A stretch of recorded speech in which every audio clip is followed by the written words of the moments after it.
नमस्कार, मैं हूं आपके साथ अलीम अतर। अपना बिहार की शुरुआत बड़ी खबर से करेंगे। देश में भ्रष्टाचार पर पॉलिटिकल वार शुरू हो गया है।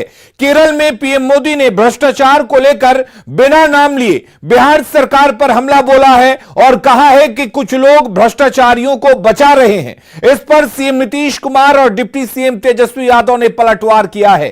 सीएम नीतीश कुमार ने कहा है कि भ्रष्टाचारियों को कौन बचा रहा है, भ्रष्टाचारियों को कौन बचा सकता है। सीएम ने कहा कि भ्रष्टाचारियों को कोई नहीं बचा सकता है। वहीं डिप्टी सीएम तेजस्वी यादव ने कहा कि यह साफ है कि भ्रष्टाचारियों को कौन बचा रहा है। उन्होंने कहा कि अगर भ्रष्टाचारियों को कोई बचा रहा है तो बीजेपी के विधायकों और सांसदों पर छापेमारी क्यों नहीं हो रही है।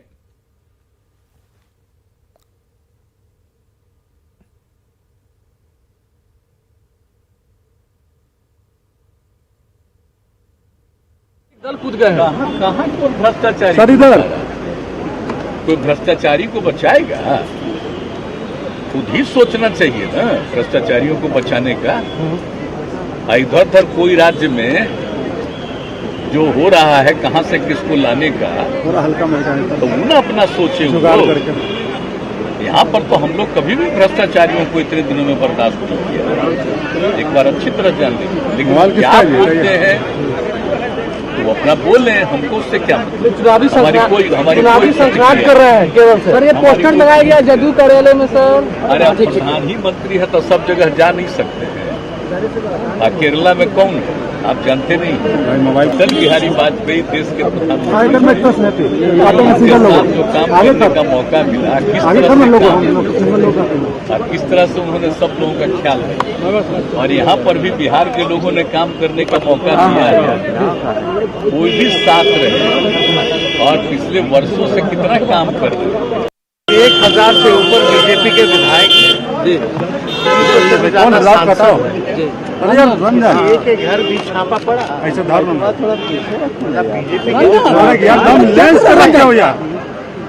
अगर उनके यहाँ छापा नहीं पड़ रहा है तो बचा कौन? जो लोग कह रहे हैं वही लोग बचा रहे हैं। तो ये तो साफ है, स्पष्ट है। आप लोगों ने हर जगह देखा ही होगा। जो बीजेपी में जाता है वो दूसरा भुला हो जाता है। बीजेपी के लोग यहाँ क्यों नहीं छापा पड़ता है? आप बताइए ना जरा, बीजेपी वालों के यहाँ क्यों नहीं छापा पड़ता है? आपको क्या लगता है? बचाता होगा।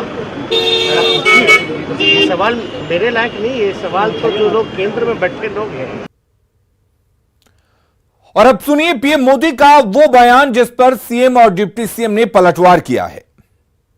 युवाओं की आकांक्षाओं की राह में अगर सबसे बड़ा कोई रोड़ा है, बहुत बड़ा रोड़ा है, तो वो रोड़ा है भ्रष्टाचार।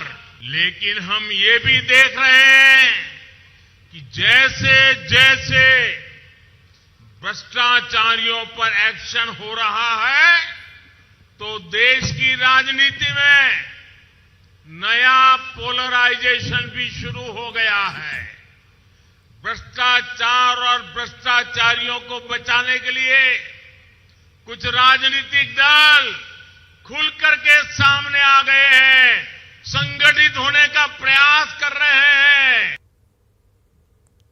और बीजेपी ने नीतीश के बयान पर पलटवार किया है तो कांग्रेस और आरजेडी ने बचाव किया है। किन मुद्दों पे आप लालू प्रसाद यादव जी से अलग हुए थे? किन मुद्दों को लेकर आपने बिहार की जनता को विकल्प देने का वादा किया था? वो मुद्दा केवल पशुपालन घोटाले से जुड़े दस्तावेजों को उपलब्ध कराने तक ही आप लोग सीमित रह गए थे। आप और आपके पार्टी के तमाम लोग सीबीआई को चारा घोटाले से संबंधित दस्तावेज उपलब्ध करा रहे थे। और याद कीजिए 2017 में जब आप लालू प्रसाद यादव से अपना समर्थन वापस लेके पुनः भाजपा के साथ में आए, उस समय आप और आपके ही पार्टी के लोग आईएसआईसी घोटाले के तमाम महत्वपूर्ण दस्तावेज सीबीआई को उपलब्ध कराए थे। नीतीश कुमार जी, आज आपका ये कहना कि बिहार में आप लोग भ्रष्टाचार के साथ समझौता नहीं कर रहे हैं, ये भारतीय राजनीति के इतिहास का सबसे हास्यास्पद बयान है। इसमें स्पष्ट है, जो अभी तुरंत आपने रिजल्ट देखा कि विधि मंत्री को पहले विभाग बदला गया और उसके बाद फिर इस्तीफा ले लिया गया, तो यह तो स्पष्ट हो गया। लोग ये देख रहे हैं कि मुख्यमंत्री नीतीश कुमार की नीयत साफ है और भ्रष्टाचार के मामले में वो कंप्रोमाइज करने के लिए किसी भी कीमत पर तैयार नहीं है। कि भ्रष्टाचार के मामले में जीरो टॉलरेंस पर ये काम करते हैं। न आज तक भ्रष्टाचारियों से कभी कोई समझौता किया है, न एक भविष्य में करने वाले हैं। अब चूंकि नीतीश कुमार जो विपक्ष का जो एक केंद्र बनते जा रहे हैं, इससे सब घबराए हुए हैं और अनाप शनाप बयानबाजी कर रहे हैं। विगत दिनों आपने खुद देखा, प्रधानमंत्री ने खुद अपने बयान में कहा कि देश में सबसे बड़ा कोई समाजवादी नेता है तो वह नीतीश कुमार है। और जेडीयू कार्यालय में लगाए गए पोस्टर पर कांग्रेस नेता प्रेमचंद्र मिश्रा ने बड़ा बयान दिया है। प्रेमचंद्र मिश्रा ने कहा है कि मैंने ऐसा कोई पोस्टर नहीं देखा जिसे जेडीयू ने जारी किया हो। उन्होंने यह भी कहा कि जेडीयू कार्यालय में लगे पोस्टर पर किसी निवेदक का नाम नहीं है। हो सकता है सत्ता से अलग होने के बाद यह बीजेपी की कारस्तानी हो। बीजेपी कुछ भी कर सकती है। प्रेमचंद्र मिश्रा ने यह भी कहा कि हर पार्टी के लोग चाहते हैं कि उनके नेता आगे बढ़े। कांग्रेस भी चाहती है राहुल गांधी प्रधानमंत्री बने। नीतीश कुमार ने कभी नहीं कहा कि वो प्रधानमंत्री पद के उम्मीदवार हैं। 2024 में प्रधानमंत्री पद का उम्मीदवार कौन होगा, इस पर अभी निर्णय नहीं हुआ है। नहीं देखा ऐसा कोई पोस्टर जिसे जदयू ने जारी किया। जनता दल यूनाइटेड ने ऐसा कोई पोस्टर जारी नहीं किया है और न मुख्यमंत्री नीतीश जी ने कभी ऐसा कहा है कि वो प्रधानमंत्री पद के लिए इंटरेस्टेड है। ये अनावश्यक बातें हो रही हैं।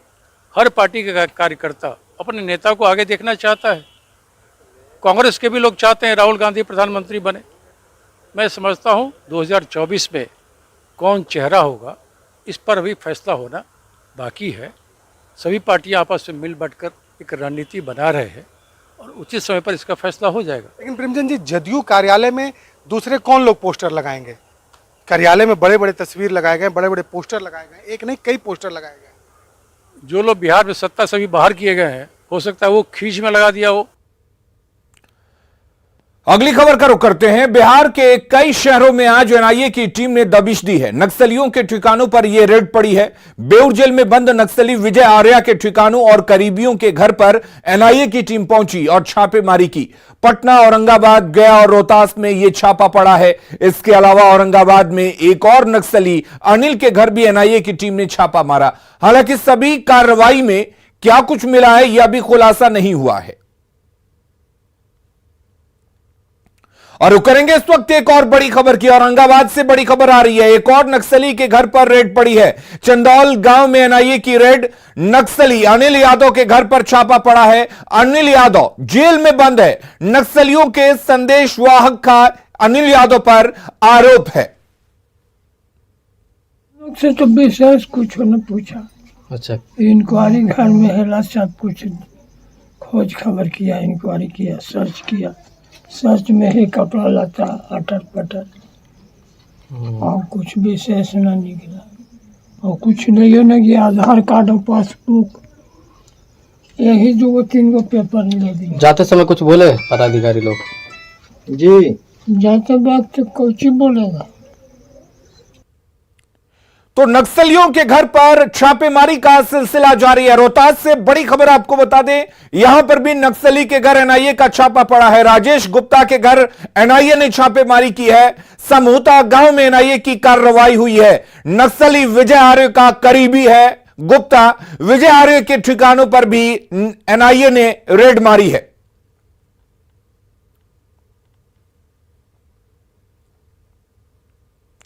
और इधर गया में एनआईए की कार्रवाई से हड़कंप मचा हुआ है। नक्सली विजय आर्या के ठिकानों पर लगातार रेड मार रही है एनआईए। कर्मा में एनआईए की कार्रवाई हुई है। करीब 5 घंटे तक यह कार्रवाई चली है। 2 मोबाइल जब्त किए गए हैं। नक्सली की पत्नी से भी पूछताछ एनआईए की टीम ने किया है। सकते हैं आप, हम बोलेंगे तो गलत करता है। हमारा गांव को अभी विजय आर जेल में है। हम पूछें भी, ये विजय आर जब जेल में है मुजरिम, तो यहाँ आने का क्या आवश्यकता हुआ? मुजरिम एक होता है, मुजरिम पूरा गांव और पूरा परिवार दोषित नहीं होता है। आप ये करने का क्या आवश्यकता है कि आप कर रहे हैं ऐसा? ये सब हम बोल रहे हैं। उन्होंने क्या बोले? नहीं बाबा, हम लोग के जांच करने के लिए भारत सरकार से, कौन विभाग से आए हैं तो भारत सरकार से आए हैं। और रुक करेंगे इस वक्त एक और बड़ी खबर की। पटना से बड़ी खबर आ रही है। जेडीयू कार्यालय सीएम नीतीश कुमार पहुंचे हुए हैं। कार्यकारिणी की तैयारी देखेंगे सीएम नीतीश, पोस्टर को भी सीएम नीतीश कुमार देखेंगे। जेडीयू कार्यालय में नारेबाजी शुरू हो गई। देश का पीएम कैसा हो के नारे लगे, नीतीश कुमार जैसा हो, ये कार्यकर्ता नारे लगा रहे थे। जेडीयू कार्यकर्ताओं ने ये नारे लगाए हैं। 2024 का पीएम कैसा हो, नीतीश कुमार जैसा हो, नीतीश कुमार जिंदाबाद, ललन सिंह जिंदाबाद, जिंदाबाद।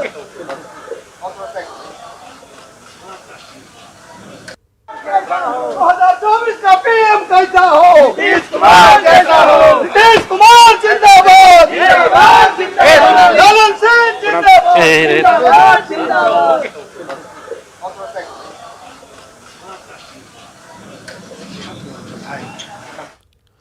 और अगली खबर लखीसराय से है, जहां नगर थाना क्षेत्र के पुरानी बाजार नया टोला स्थित पटना में पदस्थापित सीआईडी डीएसपी के आवास के बाहर असामाजिक तत्वों ने टाइमर का इस्तेमाल कर सीरियल पटाखा विस्फोट कर दहशत फैला दिया है। इससे पूरे मोहल्ले में दहशत है। वहीं सूचना मिलते ही नगर थाना पुलिस टाइमर और पटाखे के अवशेष को इकट्ठा कर अपने साथ लेकर गई। एसपी ने कहा कि मोहल्ले में लगे सीसीटीवी कैमरे को खंगाला जा रहा है। उन्होंने बताया कि इसमें असामाजिक तत्वों का हाथ है। बीते रात्रि 9 से 9:30 के बीच में पटाखे की आवाज़ हुई।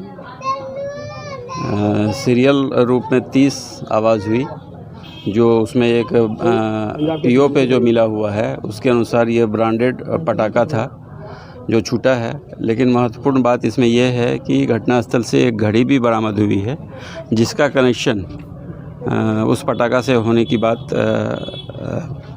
बताई जा रही है। इस संबंध में ये जांच का विषय है और जांच के बाद ही ये कहा जा सकता है कि इस विस्फोट करने में उस घड़ी की मदद किस हद तक ली गई है। वैशाली में बदहाल स्वास्थ्य व्यवस्था की तस्वीर सोशल मीडिया पर वायरल हो रही है, जिसमें मृत महिला को उसके परिजन गोद में उठाकर ले जाते हुए दिख रहे हैं। दरअसल ये पूरा मामला मैनार का बताया जा रहा है, जहां मैनार अस्पताल में एम्बुलेंस नहीं मिलने से परिजन महिला का शव कंधे पर रखकर घर लेकर गए। बताया जा रहा है कि सड़क दुर्घटना में एक महिला की मौत हो गई थी, जिसके बाद शव ले जाने के लिए एम्बुलेंस नहीं मिली तो परिजन शव को किसी तरह कंधे पर लादकर घर लेकर गए। और रुक करेंगे इस वक्त एक बड़ी खबर की। बक्सर से बड़ी खबर आ रही है, जहां पर 3 बेटियों की गला दबाकर हत्या कर दी गई है। मां पर ही बेटियों की हत्या का आरोप लग रहा है। घरेलू विवाद में हत्या का आरोप लग रहा है। पुलिस से हिरासत में आरोपी मां है। ब्रह्मपुर के बड़की गाय घाट की घटना बताई जा रही है। और अगली खबर भी बक्सर से है, जहां मारपीट के एक मामले में बिहार सरकार के पूर्व मंत्री ददन पहलवान समेत 10 अभियुक्तों पर बक्सर एमपी एमएलए कोर्ट ने 2 साल की सजा सुनाई है। साथ ही 5-5 हजार रुपए का आर्थिक दंड भी लगाया है। सरकारी एपीपी नंद गोपाल ने बताया कि डुमराव थाने में रामजीत सिंह यादव ने मारपीट का मामला दर्ज कराया, जिस पर 17 साल बाद यह फैसला आया है। उन्होंने ही श्री ददन पहलवान पर, जो वहाँ से विधायक थे, उस पर उन्होंने केस किया था। और केस करने के बाद में यह केस चला। पहले तो विभिन्न सेशन कोर्ट में केस चला और बाद में जा कर के जब एमएलए एमपी का अलग कोर्ट गठन हुआ। और दरभंगा से बड़ी खबर है, पुलिस की चंगुल से अपराधी फरार हो गया है। पुलिस जीप से कूदकर अपराधी फरार हो गया है। पुलिस मेडिकल जांच के लिए इस अपराधी को लेकर आई थी और जब मेडिकल जांच करवाकर वापसी कर रही थी, इसी दौरान यह अपराधी भागा है। लहेरिया सराय के चट्टी चौक का यह मामला बताया जा रहा है।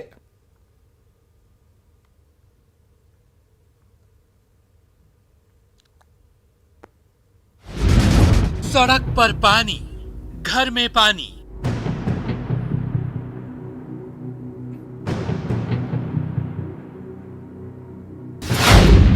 पानी से घिरी हजारों जिंदगानी।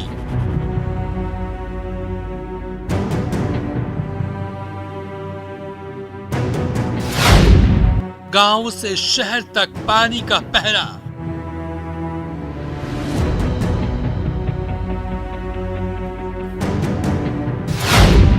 पटना से मुंगेर तक जीवन ठहरा।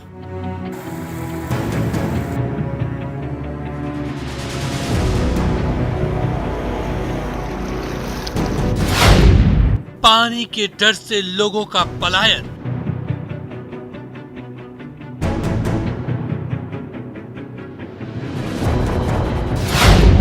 घर से भागकर सड़क पर ले रहे शरण।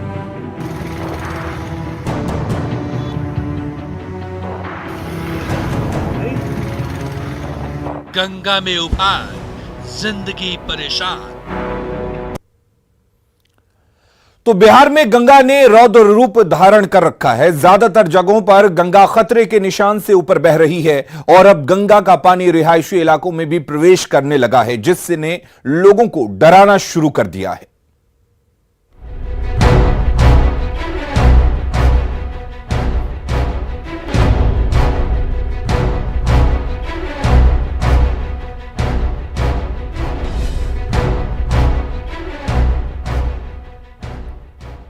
भागलपुर में गंगा ने हजारों लोगों को विस्थापित कर दिया है। नाथनगर प्रखंड के करीब 12 गांव बाढ़ से प्रभावित हैं। लोग किला घाट स्थित बीएन कॉलेज के जर्जर भवन में शरण लिए हुए हैं। दिलदारपुर, शंकरपुर और बिचली गांव के लोग घरों में पानी आ जाने के कारण यहां पर आकर रह रहे हैं। देखिए संवाददाता आशीष रंजन की रिपोर्ट। हम अभी हैं भागलपुर के किला घाट स्थित पुराने बीएन कॉलेज में, जिसे कि डैमेज घोषित कर दिया गया है और यह कभी भी गिर सकता है। लेकिन आप देख सकते हैं कि यहाँ जो है 3 गांव के लोग जो है, दिलदारपुर, शंकरपुर और बिचली गांव के जो लोग हैं वो यहाँ विस्थापित होकर आ गए हैं, क्योंकि इनके घरों में जो है बाढ़ का पानी प्रवेश कर गया है और ये मकान भी जो है कभी भी गिर सकता है। लेकिन फिर भी जो है लोग यहाँ पर रह रहे हैं। कब से रह रहे हैं यहाँ? 8 दिन से रहे छी। हमारे घर सबसे पहले डूबी गए। कोई व्यवस्था? कुछो व्यवस्था नहीं। बच्चा लोग कैसे भूखल रहे छे। कोई दिन चूड़ा मुड़ी किनी काने छी रहे छे, तो पैसा नहीं रहे छे, तो ऐसी रहे छिए, भूखले रहे छिए। कोई देखने आया? कोई नहीं। आई गिर जाएगा बिल्डिंग तो क्या होगा? मर जीते बाल बच्चा की होते। सरकार जब उपाय न कर ले छे तो मरिए न जेते। यहाँ से कहीं और जाने का आप लोग को कोई व्यवस्था? कहाँ नहीं छे व्यवस्था। कहाँ जेबे? दिक्कत काफी हो रहा है। तब सब दिक्कत होवे छे कि हमरे होवे छे। क्या नाम हुआ? कुंती देवी। और भी कुछ महिलाएं हैं यहाँ पर, हम उनसे बात। कितना परेशानी हो रहा है? बहुत परेशानी। इस मकान में जो रह रहे हैं कभी भी गिर जाएगा, मरिए जाएगा। तो कहीं और व्यवस्था नहीं है? कहाँ पानी नहीं, कहाँ दिए पानी तो नहीं है, कोई चीज नहीं है। कोई देखने आया? कोई नहीं। खाना वाना कैसे खाते हैं? ऐसा ही चूड़ा मुड़ी। क्या नाम है? लुखो देवी। आप देख सकते हैं कि यहाँ पर जो है व्यवस्था के नाम पर अभी तक जो है जिला प्रशासन की ओर से कुछ भी नहीं किया गया है। यहाँ तक कि पानी पीने के लिए भी यहाँ पर जो है बाढ़ पीड़ितों को नहीं है। और सबसे बड़ा सवाल है कि अगर ये बिल्डिंग गिर जाती है तो इस हादसे में कितने लोग हताहत होंगे कहना मुश्किल है। लेकिन अभी तक इसे खाली कराकर दूसरे जगह शिफ्ट कराने के लिए भी प्रशासन अभी तक नहीं जागा है। अगर कोई हादसा होता है तो आखिर इसका जिम्मेदार कौन होगा? आशीष रंजन, न्यूज 18 भागलपुर। भोजपुर में गंगा का बढ़ता जल स्तर लोगों के लिए मुश्किलें पैदा करता जा रहा है। हालात यह है कि तटवर्तीय इलाकों बड़हरा और शाहपुर प्रखंड के दर्जनों गांवों में बाढ़ का पानी फैल गया है, जिससे ग्रामीणों की फसल तो बर्बाद हुई ही है, प्रखंड मुख्यालय से संपर्क भी टूट गया है। भोजपुर में गंगा फिलहाल खतरे के निशान से 63 सेंटीमीटर ऊपर बह रही है। हालात का जायजा लिया संवाददाता हिमांशु प्रवीण ने। भोजपुर में गंगा का उफान कम होने का नाम नहीं ले रहा है। इसकी वजह से तटवर्ती इलाके बड़हरा, शाहपुर के इलाके जलमग्न हो चुके हैं। इसके अलावा आरा सदर प्रखंड के भी कई गांवों तक पानी पहुंच चुका है। अभी जो गंगा की स्थिति है वो फिलहाल खतरे के निशान से 63 सेंटीमीटर ऊपर बह रही है गंगा, जिसके कारण जो कई सड़कें जलमग्न हो गई है, किसानों की फसलें बर्बाद हो गई। अभी हम मौजूद हैं बड़हरा प्रखंड के ध्रुव टोला सिन्हा रोड में, जहाँ आप देख सकते हैं कि सड़क पर पानी चढ़ा है और जो आवागमन जो है वो पूरी तरह बाधित हो चुका है। इसके अलावा जो फसल है ये देखिए ये खेत है, इस खेत में भी पूरी तरह पानी भर चुका है और मक्के की फसल और अन्य फसलें जो लगी थी, सब्जी की फसलें, वो सारी जलमग्न हो चुकी है, यानी पूरी तरह बर्बाद हो चुकी है। और इलाके के लोग जो हैं वो अब त्राहिमाम कर रहे हैं। हमारे साथ कुछ किसान मौजूद हैं इस जगह के, बड़हरा के, ध्रुव टोला के, उनसे बात करते हैं। आप लोग का भी फसल डूब गया है? हाँ, क्या क्या लगाए थे? मकई धान सब डूब गया। हाँ, सब्जी उब्जी में लगाए थे। हाँ, तो कब से ये स्थिति है? ये 8 दिन से है। 8 दिन से ये स्थिति है। हाँ। अब क्या करेंगे? अब क्या करेंगे? अब सब बर्बाद हो गया। सब बर्बाद हो गया। ये आवागमन भी बाधित हो गया है, पानी जो चढ़ गया रोड पे। आवागमन भी बंद हो गया। कैसे आ जा रहे हैं आप लोग? आप भी तो यहीं हेल के पानी में हेल के डाँड़ भर छाती भर पानी हो जाता है, उसके बाद हेल के हम लोग आते हैं, फसल देखते हैं जाके, सब बर्बाद हो गया है। क्या क्या लगाए थे इस बार? पपीता, उसके बाद सब्जी बहुत सारे, लौका, नेनुआ, ये सब मतलब जलमग्न हो गया है। मक्का, धान, लाखों का संपत्ति हम लोग का दह गया, पूरा बर्बाद हो गया है। कब से है स्थिति है? ये स्थिति 10-15 दिन से है। आप भी तो स्थानीय है ना, ये स्थिति कितने दिनों से है? 12-13 दिन। 10 दिन से ऊपर से है ना? 10 दिन मतलब पानी लगातार बढ़ रहा है कि अभी थोड़ा घटा है? नहीं, थोड़ा सा घटा है आज। तो क्या लग रहा है, राहत मिलेगा? क्या राहत मिलेगा? अभी तो जामे है रोड, तो राहत का मिलेगा। तो कुल मिला के किसानों को या कहें स्थानीय ग्रामीणों को भी अब राहत की कोई उम्मीद नहीं है, क्योंकि सड़कें अभी भी जलमग्न हैं, आवागमन बाधित है, फसलें भी डूब गई, बर्बाद हो गई, लाखों का नुकसान भी किसानों को झेलना पड़ा है। इसके अलावा अभी भी लोगों में जो है वो बाढ़ की का जो भय है वो भी अभी लोगों के मन में चल रहा है। न्यूज़ 18 के लिए बड़हरा के ध्रुव टोला से मैं हिमांशु प्रवीण।